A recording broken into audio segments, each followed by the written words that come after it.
మన senior actor తీసిన rod films. ఈ లిస్ట్ లో ఫస్ట్ అయితే రాధా 550 స్టీల్ టీఎంటీ.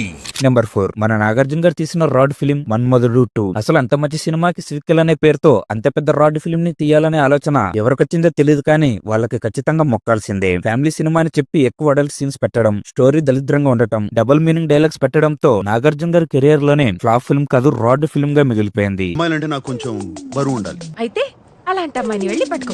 నెంబర్ 3 మన మెహర్ రమేష్ గారు డైరెక్ట్ చేసిన రాడ్ ఫిల్మ్ షాడో. అప్పటికే విజువల్స్ బాగున్నా కానీ రొటీన్ స్టోరీ, క్రింజ్ కామెడీ, ఆ గబ్బర్ సింగ్ సీన్ అయితే అబ్బో, సినిమాని చూసినంత సేపు ఒరిజినల్ సినిమాని చూసినట్టు ఉండదు. ఒక ధూమ్, శ్రీమన్ నారాయణ, ఒకే ఒక్కడు, కొన్ని హాలీవుడ్ సినిమా సీన్స్ ని చూసినట్టు ఉంటుంది. సింపుల్ గా చెప్పాలంటే కొన్ని సినిమా సీన్స్ ని కాపీ చేస్తే వచ్చిన పేస్టే షాడో అన్నమాట. అయినా ఇలాంటివన్నీ మన మెహర్ అన్నకే సాధ్యం. నెంబర్ 2 ఒక్క మగాడు. ఈ మూవీలో విఎఫ్ఎక్స్ విజువల్స్ అన్ని టాప్ నాచ్ లో ఉంటాయి. ఏం మాట్లాడుతున్నావురా, నరాలు కట్ అయిపోయింది. ఈ కళాఖండాన్ని తీసిన మహానుభావుడు దర్శక ధీరుడు వైవిఎస్ చౌదరి గారు. అసలు ఇంత గొప్ప సినిమాని ఎలా తీయాలనిపించింది సార్? విఎఫ్ఎక్స్ విజువల్స్ ఒకటైతే మన బాలకృష్ణ గారు చేసే స్టంట్స్ అయితే ఇంకో లెవెల్. గాల్లో ఎగరడం, బిల్డింగ్స్ మీద నుంచి దూకటం, అబ్బో వద్దురా బాబు అనిపిస్తూ ఉంటుంది. అదేదో సామెత ఉంటుంది కదా, నక్కని చూసి కుక్క వాత పెట్టుకున్నట్టు భారతీయుడు సినిమా లాగా తీయాలనుకుని బొక్క బోర్ల పడ్డారు మన బాలకృష్ణ గారు. చేస్తున్న సినిమా నేను చేసేసరికి అక్కడ కమలాసన్ గారు కనపడతారు, కానీ పోయింది.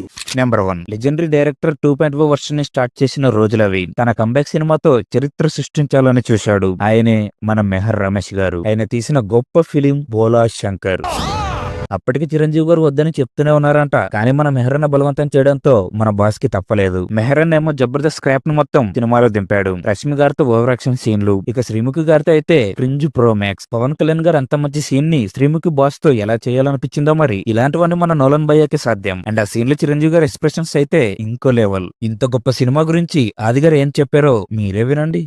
ఆగస్టు 22వ తేదీ చిరంజీవి గారి బర్త్డే సందర్భంగా ఎవరు ఎన్ని గిఫ్ట్లైనా ఇవ్వచ్చు, కానీ మెహర్ రమేష్ అన్న ఈ బోలా శంకరాతో ఇచ్చిన గిఫ్టే పెద్ద గిఫ్ట్.